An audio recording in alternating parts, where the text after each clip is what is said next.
I'm Soraya. And this is the story of how my husband thought he could outsmart me. It started with whispers in the dark, bank transactions I never made, and a name, Elia Moreau, that I had never heard before. Declan, my husband, wasn't just planning to leave me. He was planning to take everything, but he underestimated me. He thought I would crumble. Instead, I moved first. I protected what was mine, and 1 week later, his entire plan backfired. But what's worse wasn't just the betrayal. It was how long he had been planning it, how many lies he had told, and the lengths he was willing to go to destroy me. I woke up to an empty bed. The cold sheets beside me told me Declan had been gone for a while. At first, I thought maybe he had gone to the bathroom or grabbed a glass of water. But as I sat up, rubbing the sleep from my eyes, I caught the faint sound of his voice. Low, hushed, careful. The hallway light was off, but a sliver of moonlight streamed through the window, casting shadows across the floor. My stomach twisted as I followed the sound. Just a little longer. She doesn't suspect anything yet. I stopped mid-step, my breath hitched. Declan's voice was smooth, reassuring, like he was calming someone down. My heart pounded against my ribs. Who the hell was he talking to? I stood there, straining to hear more, but the words that followed were muffled. His tone dropped, barely above a whisper. My fingers curled into fists. This wasn't some late-night work call. Declan never whispered on work calls. Hell, he never even cared if I overheard his conversations before. My mind raced through possibilities, each one worse than the last. After a few seconds, I heard his footsteps approaching. I barely had time to dart back to the bedroom before he rounded the corner. My pulse hammered as I slid under the covers, feigning sleep. A moment later, I felt the bed dip. His weight shifted beside me, but I kept my breathing steady. A few minutes passed, and then he exhaled slowly, relaxed, like nothing had happened. I turned over, blinking up at him. "Where were you?" My voice came out soft, groggy, like I had just woken up. "Bathroom," he muttered without hesitation. "A lie? And the phone call?" Declan barely flinched. "Just a client. Had to smooth out some details for a case." I stared at him, watching for any sign of hesitation. He met my gaze, unreadable as always. Maybe I was overthinking. Maybe it really was work. But that whisper, that sentence, she doesn't suspect anything yet. I swallowed the lump in my throat and forced myself to roll over.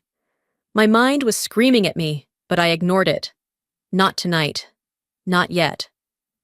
The next morning, I woke up before Declan. He was still fast asleep, his arm draped across the pillow, where my head should have been.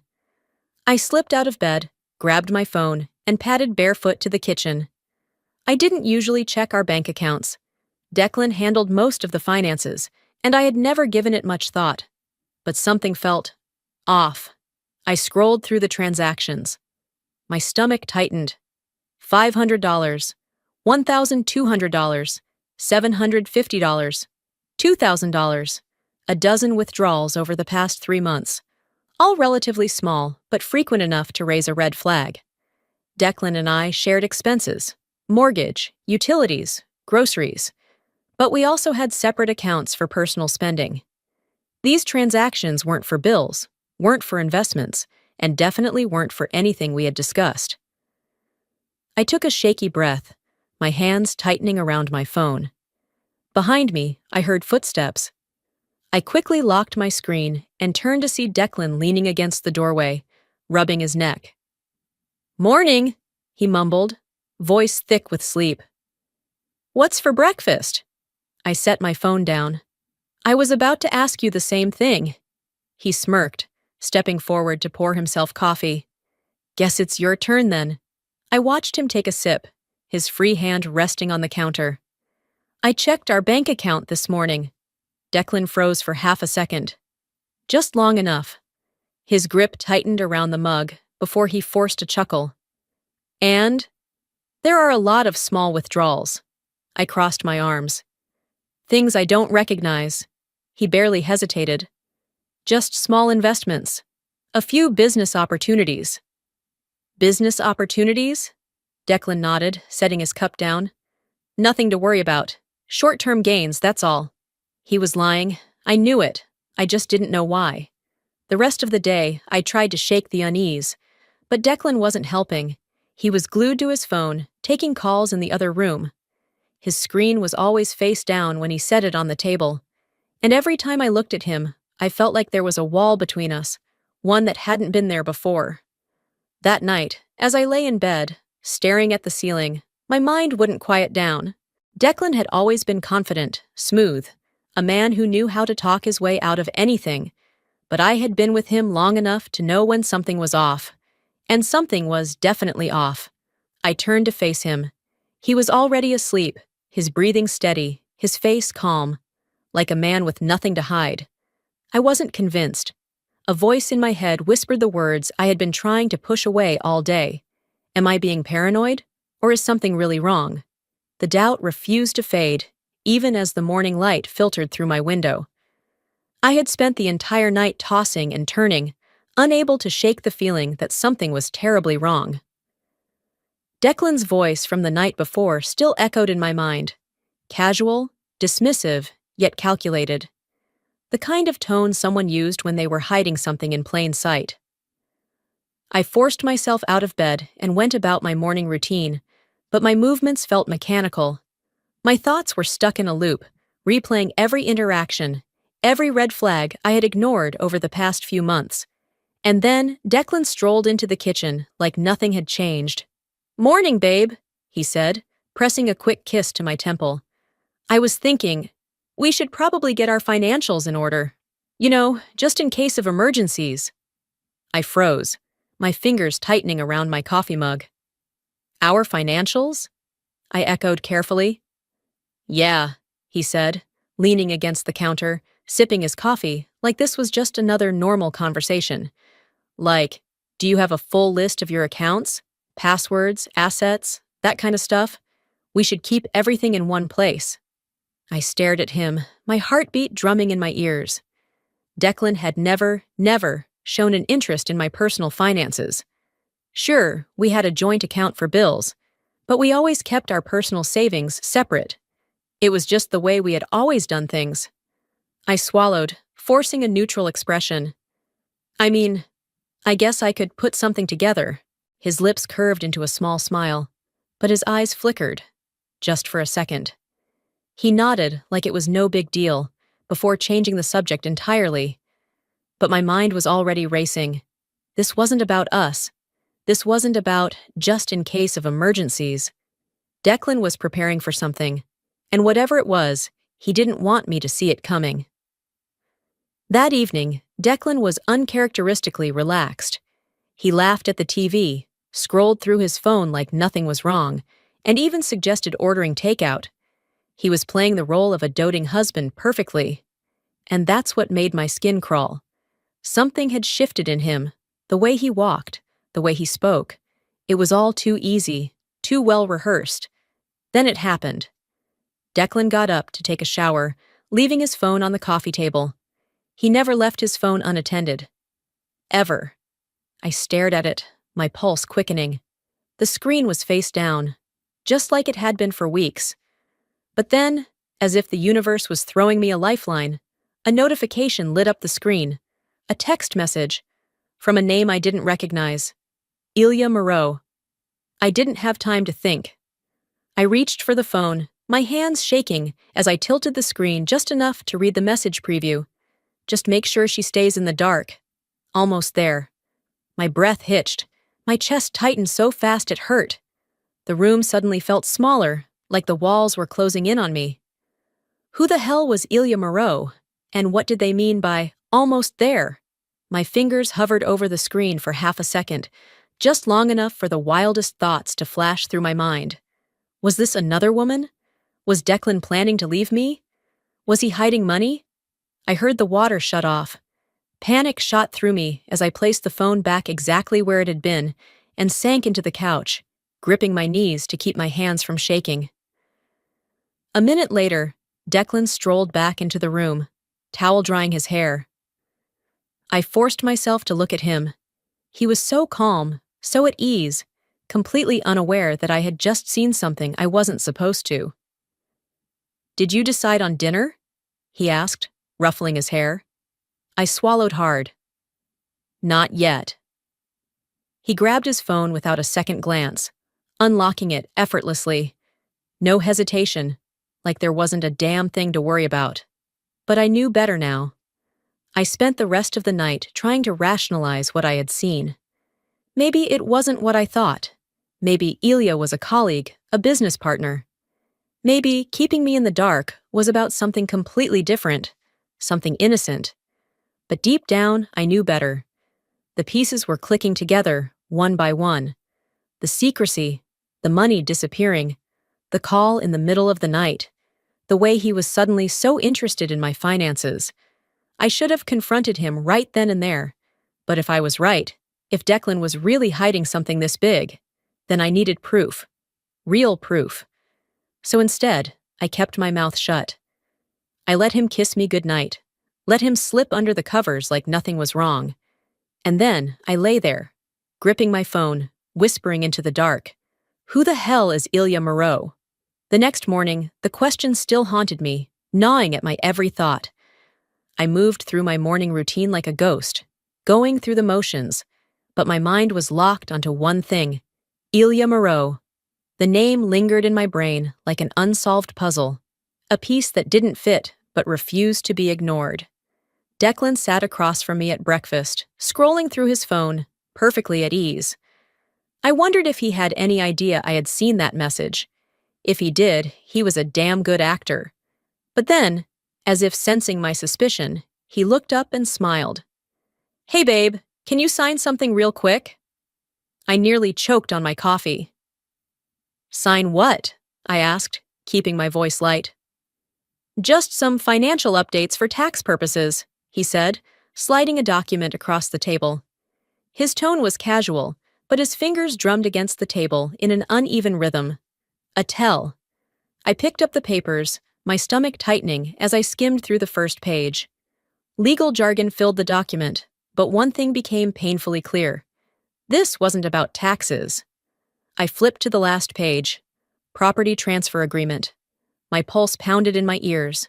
My assets, my savings, even the condo. Everything would be moved into his name. I forced myself to look up.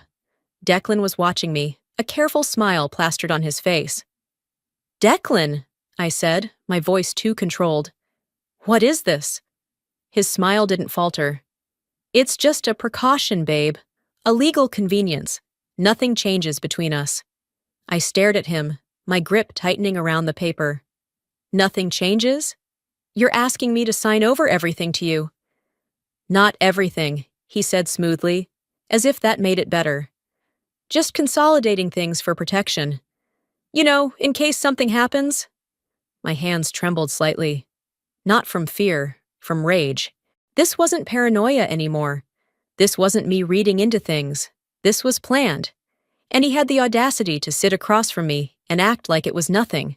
I placed the document back on the table, slow and deliberate. Then I met his gaze. "I'm not signing this." His smile twitched. His jaw clenched for a fraction of a second, before he let out a short laugh. "Soraya, don't be dramatic. It's just paperwork." I held my ground. "Then why are you so eager for me to sign without reading it?" His expression hardened. "You really don't want to do this, Soraya." He leaned in slightly, his voice low and controlled. But there was something underneath it, a warning, a threat. I met his gaze, unflinching. "Is that a threat?" Declan didn't answer right away. Instead, he leaned back in his chair, arms crossed, his expression morphing into something dangerously unreadable. The smirk he had worn moments ago faded, replaced with an unsettling calm. "I just think you're making this harder than it needs to be," he said, his voice too smooth, too measured. I swallowed my anger, keeping my expression neutral. He still thought he was in control, that I was just another move on his carefully planned out chessboard. I let the silence stretch, watching him. The way his fingers tapped idly against the table. the slight twitch in his jaw when I didn't respond. He was waiting for me to react, to get emotional, to panic, to break. I wouldn't give him the satisfaction. So I smiled, just enough to make him shift uncomfortably. "You know what, Declan?" I said lightly, standing up and gathering the papers. "You're right, I do need to think about this." His eyes narrowed slightly. He wasn't expecting that. But I had already turned away, walking to the kitchen and placing the documents neatly on the counter. I wasn't going to argue. Not now, not yet. Because now, I was the one in control. That night, Declan acted like nothing had happened. He moved through our home like we were still just another happy couple, making himself a drink, watching the news, scrolling through his phone like he didn't just try to con me into signing away everything I owned. But as I watched him, a realization settled in my chest like a weight. This had never been about saving our marriage. He wasn't trying to fix things. He was setting up his exit, and he wanted to take everything with him when he left. The next morning, I found him in the living room, sipping his coffee like he didn't have a single worry in the world. But when I sat across from him, he glanced up, immediately sensing that something had shifted. "We need to talk," he said, setting his cup down. I tilted my head. "Oh?" He exhaled, as if this was difficult for him, as if he was the one struggling. "I think we should separate." There it was. He said it like a man delivering a well-rehearsed speech, every word perfectly measured. "It's not working anymore," he continued, his tone even. "You have to see that." I stared at him, unmoving. He wasn't asking for a divorce. He was telling me it was happening. I let a beat pass, then another, before I finally spoke. "You've been planning this, haven't you?" A flicker of something crossed his face, gone before I could name it. "It's for the best, Soraya. We've grown apart." Grown apart. That's what he was going with? I leaned forward, resting my arms on the table. "You mean, you want out, but you want to make sure you don't leave empty-handed." His lips pressed into a thin line, but he didn't deny it. I could have screamed. I could have thrown the nearest object across the room. But I didn't, because something had shifted inside me. A steel resolve that hadn't been there before.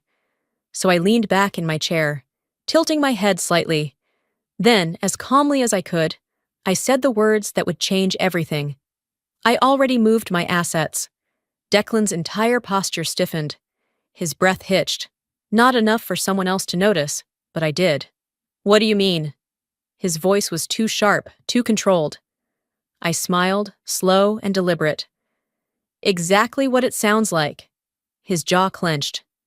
I saw it then, the second he realized he had lost. He had spent months orchestrating this, setting up every little detail to ensure he came out on top. But he had underestimated me, and he hated that. A long silence stretched between us. Then, finally, Declan exhaled sharply and stood up. He grabbed his coffee, took a slow sip, then turned to me with a look that sent ice through my veins. His smile returned, but this time it was colder, calculated. "You're going to regret this, Soraya." She wasn't sure if it was a threat or a desperate bluff. Either way, she was ready. Declan had played his hand, and now it was her turn. The morning air felt heavier than usual as I moved through my routine. Coffee tasted bitter, and the silence of the apartment pressed against me like a weight. I told myself I wouldn't let his words from the night before get to me. But then came the knock at the door. Sharp, measured, official. I set my coffee down and took a breath before opening it. A man in a navy blazer stood on the other side, holding a thick envelope. "Soraya Keller? Yes." He extended the envelope, expression blank. "You've been served!" My fingers tightened around the documents as I watched him walk away. The weight of the envelope felt heavier than it should have been. I didn't have to open it to know what it was. Still, I forced myself to sit at the kitchen table, exhaling sharply before sliding my nail under the flap and pulling out the papers. Petition for dissolution of marriage. I skimmed down the page, eyes landing on the financial demands. Declan wasn't just leaving. He wanted half of everything, the condo, the car, 50% of our shared assets, And, because he had the audacity, spousal support. I let out a bitter laugh, shaking my head. Of course, he thought he could take everything. He had been planning this for months, probably longer. The man I married was cold. But this was calculated. The smell of polished wood and freshly printed documents filled the air as I sat across from my attorney. She flipped through the papers, barely suppressing a smirk as she reached the financial breakdown. "Well," she said, tapping her nails against the desk, "he's got nothing." I raised a brow. "Just like that?" She glanced up, amused. "Just like that. You moved everything into a trust before he filed. That means legally he has no access. He can fight for spousal support, but considering your income history compared to his, it's not happening." I let out a slow breath, my shoulders finally releasing the tension I had been holding onto since that knock on my door. For the first time in weeks, I felt truly in control. Declan had spent all this time thinking he was the one orchestrating the game. He had underestimated me. That evening, I had just finished pouring myself a glass of wine when the front door slammed open. I didn't even flinch. Declan stood there, fury rolling off him in waves. His tie was loosened, and his jaw was clenched so tight, I swore I heard his teeth grind. "You think you're so smart, don't you?" His voice was sharp, venomous. I took a slow sip of my wine, savoring the way his anger twisted around him like a storm. "I think I'm finally protecting myself." His hands curled into fists at his sides. "You planned this." I set my glass down, tilting my head. "So did you." Silence stretched between us, thick with unspoken accusations. Then, finally, he exhaled sharply, his eyes darkening as he muttered, "This isn't over." I exhaled slowly.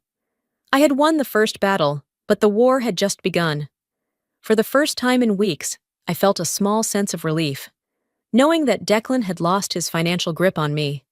But I should have known better than to think he would walk away quietly. The first sign of trouble came at work. It started with looks. Not the usual passing glances, but lingering stares. Whispers that cut off the second I entered the room.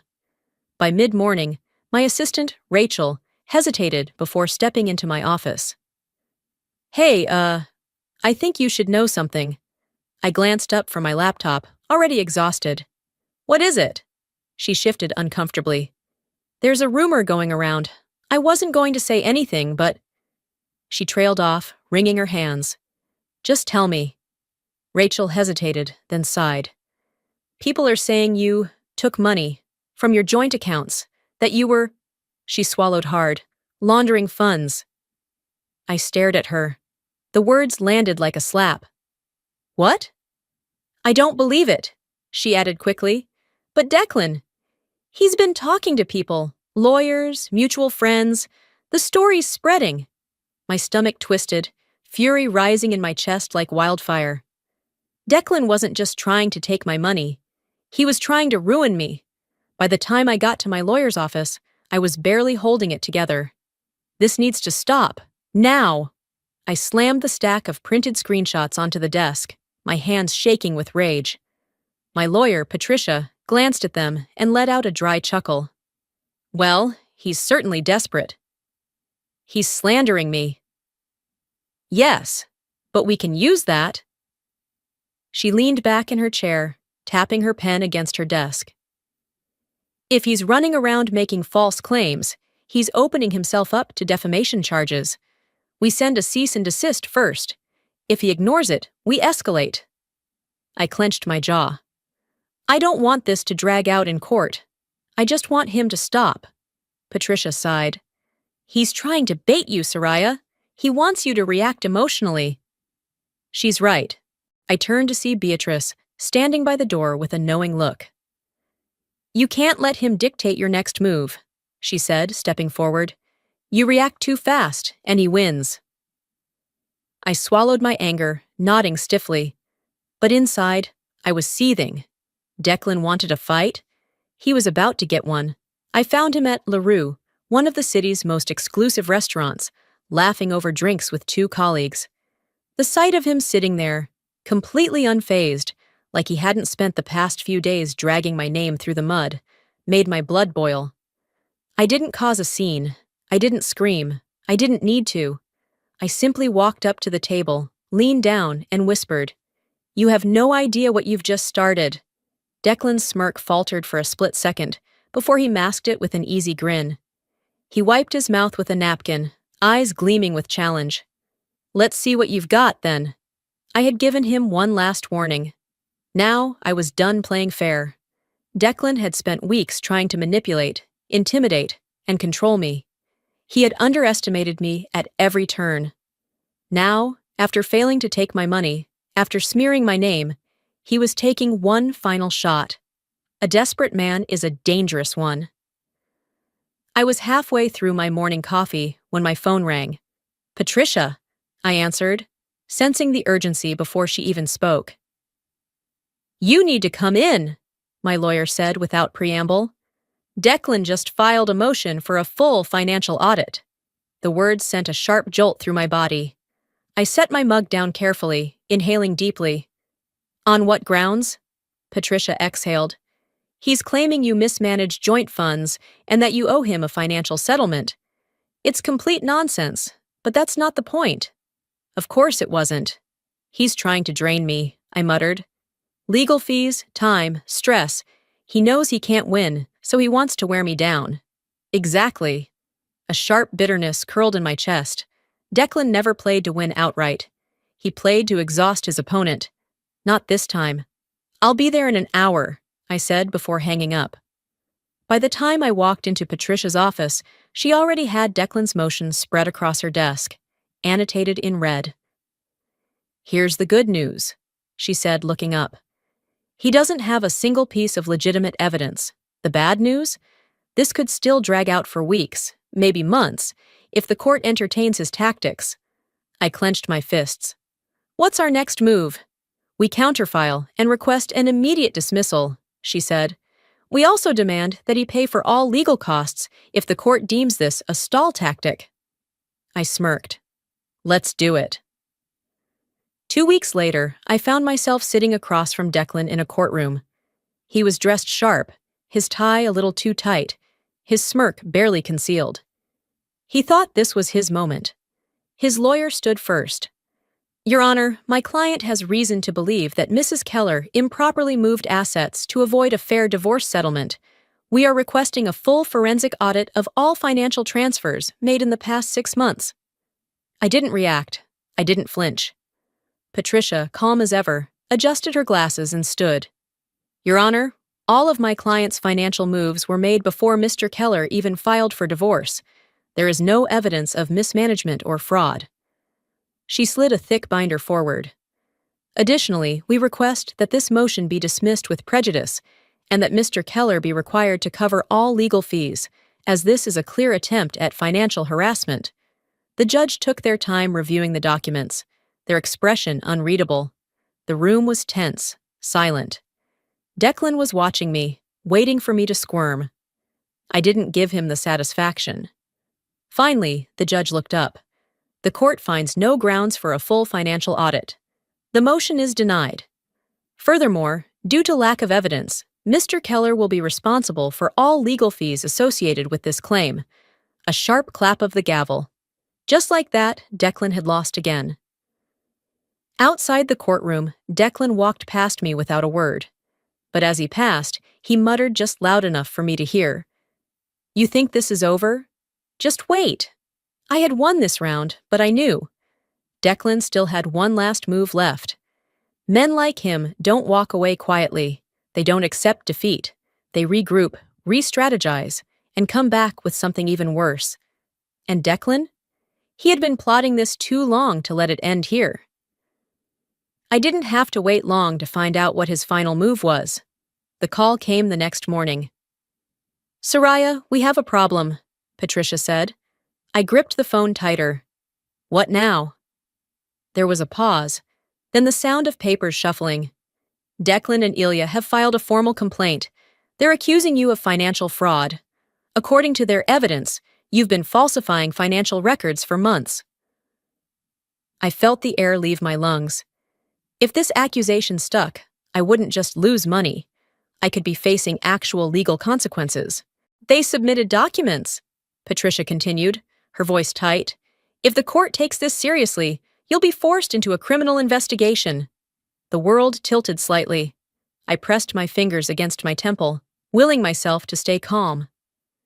And the documents, are they real? A scoff on the other end. Absolutely not, but they're good. Someone doctored them well. Of course. Ilya, the invisible hand guiding Declan's every move. But, Patricia added, I had Beatrice take a look at them before calling you. And she found something, a flicker of hope. What? She recognized the timestamps on the financial transfers. Someone forged them, but they didn't realize one key detail. Those accounts didn't even exist when those transactions supposedly took place. I let out a sharp exhale. That was it. That was the mistake that would ruin them. My fear burned away, replaced by something sharper. Declan wanted a war? Fine. I was about to end it. By the time I arrived at Patricia's office, I had made a decision. I wasn't just going to defend myself. I was going to bury them.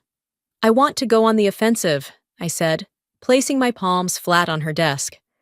Not just to clear my name. I want to take them down. Patricia studied me for a moment, then nodded. Good. Because we have enough to do it. She motioned to a folder. We contacted a forensic financial analyst. They confirmed what Beatrice found. The documents were doctored. She smiled, sharp and satisfied. So here's what we do. We file a motion proving the documents are fraudulent. Then, we sue Declan and Ilya for defamation and falsifying legal evidence. I nodded. And I want full damages. Patricia leaned back, clearly pleased. I thought you might say that. 2 weeks later, I faced Declan in court for what would be the last time. I watched him closely as Patricia laid out our case. She spoke with precision, her voice carrying across the room. These documents, submitted as evidence against my client, were fabricated. We have irrefutable proof that the financial transactions listed never happened. The forensic analyst took the stand, detailing every false timestamp, every manipulated number. Declan's lawyer squirmed. They knew they were losing. Then came the final blow. Patricia placed a new folder on the judge's desk. Your Honor, in light of these fraudulent accusations, my client is countersuing Mr. Keller and his associate, Ilya Moreau, for defamation and the submission of falsified legal evidence. The silence in the courtroom was deafening. Declan's lawyer turned to him, whispering something urgent. Declan's jaw was locked, his face pale. Finally, his lawyer stood and cleared his throat. Your Honor, my client wishes to withdraw his claims. Of course he did.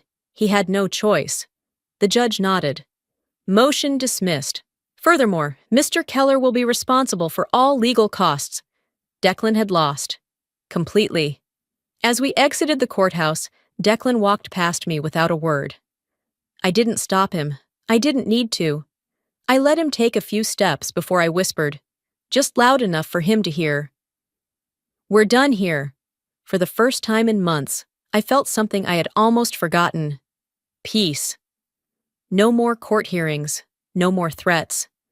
No more waking up in the middle of the night, dreading what Declan would do next.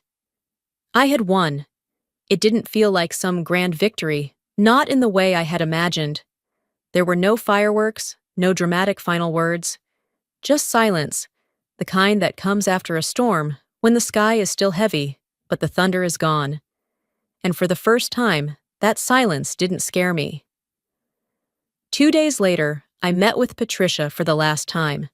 She slid a final stack of papers across her desk. It's done. Declan signed the settlement. I exhaled slowly, my fingers hovering over the documents before finally picking them up. I scanned through the details, even though I already knew the outcome. Declan got nothing, not a dime. His financial claims?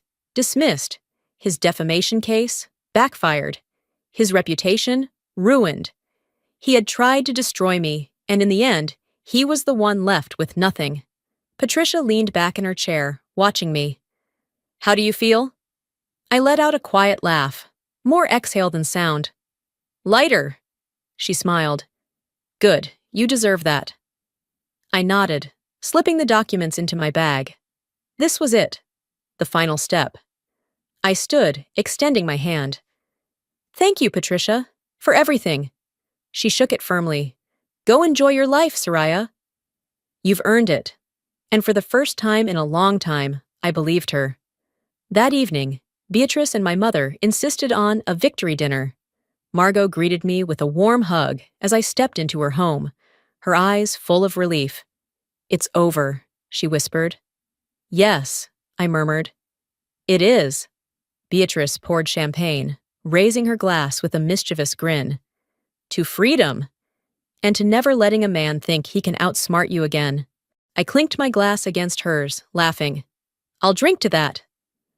We ate, we talked, we reminisced. And for the first time in months, I wasn't constantly looking over my shoulder. I wasn't waiting for the next hit. The war was over. Later that night, I stood on my balcony, gazing at the Chicago skyline. The city lights shimmered, stretching infinitely into the horizon. Everything felt different. I was no longer the woman who had ignored the warning signs. No longer the woman who had believed in the illusion of safety, of permanence. I had lost things, trust, time, the version of love I thought I had. But I had gained more, strength, clarity, control. My phone vibrated on the table beside me. I glanced at the screen. Unknown number. I didn't hesitate, blocked. I turned back to my laptop, opening a blank document. A new chapter, a new story, my story. As I closed my laptop, I whispered, "This is my story now." Before we wrap up, let me leave you with something to think about. Life has a way of testing us in the moments we least expect. Sometimes the people we trust the most are the ones who betray us the deepest. But here's what I've learned. Strength isn't about avoiding betrayal, it's about how you rise after it. When I stood at the edge of my marriage, I could have let it break me. I could have let fear and doubt consume me. But instead, I chose to fight. Not just for my finances, but for my dignity, my freedom, and my future. And if there's one thing I hope you take from this story, it's this. You are stronger than you think. If you've ever been blindsided by betrayal, if you've ever felt like the rug was pulled from under you, know this. You are not alone. Life may throw its worst at you, but it's in those moments that you discover who you truly are. And sometimes, walking away from what no longer serves you is the greatest victory of all. Now, I want to hear from you. Have you ever faced a situation where you had to fight for yourself, even when the odds were against you? Share your thoughts in the comments. I read every single one of them. And if this story resonated with you, drop a 1 in the comments or tell me where you're watching from. And of course, if you want to hear more stories like this, make sure to subscribe to the channel and hit that notification bell. There's so much more to come. Until next time, stay strong, stay smart, and never let anyone take away your power.